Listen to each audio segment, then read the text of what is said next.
Welcome back to Decode Healthcare with Harshal. Today, we're diving into a complete explainer on the notoriously tricky CPT guidelines for care management services.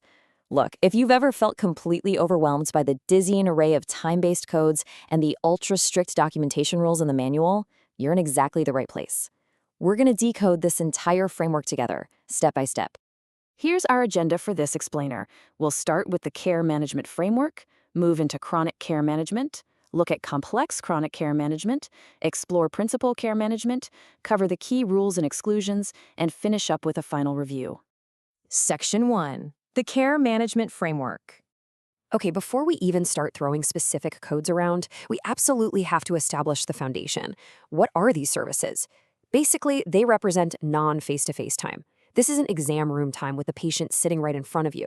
This is the dedicated behind-the-scenes work. We're talking about the phone calls, the care plan revisions, coordinating with other specialists. The entire goal here is keeping your patients out of the hospital, keeping them engaged in their health, and on track with their overarching care plans. Capturing this correctly means your practice finally gets financial credit for all that exhausting work you do after hours. But there is a catch, and it's a big one.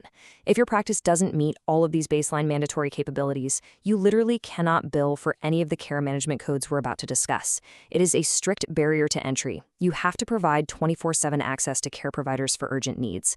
You need to ensure continuity of care with a designated team member. You must be using a certified electronic health record system, and you've got to create, manage, and share a comprehensive written care plan. Without these pieces in place, these codes are completely off limits. Now, perhaps the most vital distinction you need to make today is separating out the time. You must explicitly separate clinical staff time from time personally performed by the physician or qualified healthcare professional, which we call a QHP. Why? Because the CPT codes change completely based on exactly who is doing the work. You cannot just mix and match these pools of time carelessly. It has to be crystal clear in the documentation. Section 2. Chronic Care Management, or CCM. The criteria for standard CCM are very strict. If your patient has 2 or more serious, long-lasting conditions, you're looking at this specific code set. Now, these conditions must be expected to last at least 12 months or until the patient's death. Plus, they have to place the patient at a significant risk of acute exacerbation, functional decline, or death. Managing these complex patients requires you to establish and constantly monitor a comprehensive care plan.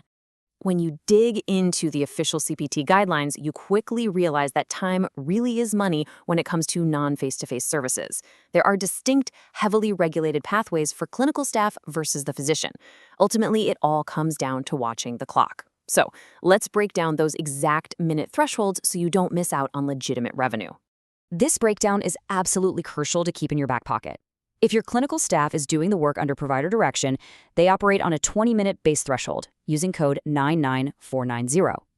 If they do more than that, you use the add-on code 99439 for each additional 20 minutes. But, and this is huge, notice that it's strictly capped at a maximum of 2 extra units per month.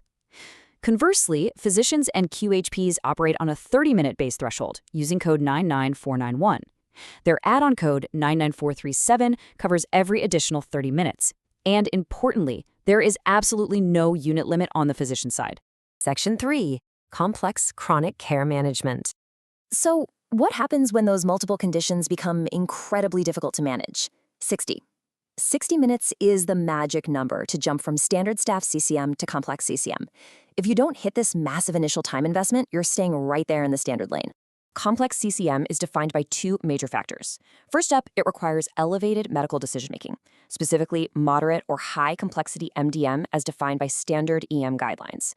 Second, it requires that massive initial time investment of 60 minutes by clinical staff in a single calendar month. The base code for that is 99487. If they spend even more time, you use add-on code 99489 for each additional 30 minutes. The strictness here is no joke. Let's say your clinical staff spends 59 minutes managing a highly complex patient.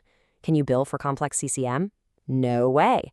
You would have to report standard CCM instead, simply because you didn't hit that full 60-minute mark. Accuracy in your time tracking is totally non-negotiable here. Section 4. Principal Care Management, or PCM. The easiest way to spot PCM, whether you're on a coding exam or in a real-world audit, is by zeroing in on the condition count and duration. Unlike standard CCM, which requires multiple conditions lasting a full year, PCM requires just a single, severely complex condition that's expected to last at least 3 months. This is typically a condition that requires frequent medication adjustments or just has an unusually complex management profile. It's a code set highly utilized by specialists who are focusing intensely on one major disease process rather than the patient's entire medical history. Notice how the time thresholds shift for PCM. For principal care management, both the physician and the clinical staff operate on 30-minute increments. The physician base code is 9942.4, the clinical staff base code is 9942.6. But keep an eye on those max units. Just like with standard CCM, the clinical staff add-on code, which is 9942.7 in this case, is strictly capped at a maximum of 2 units per calendar month. Section 5. Key rules and exclusions.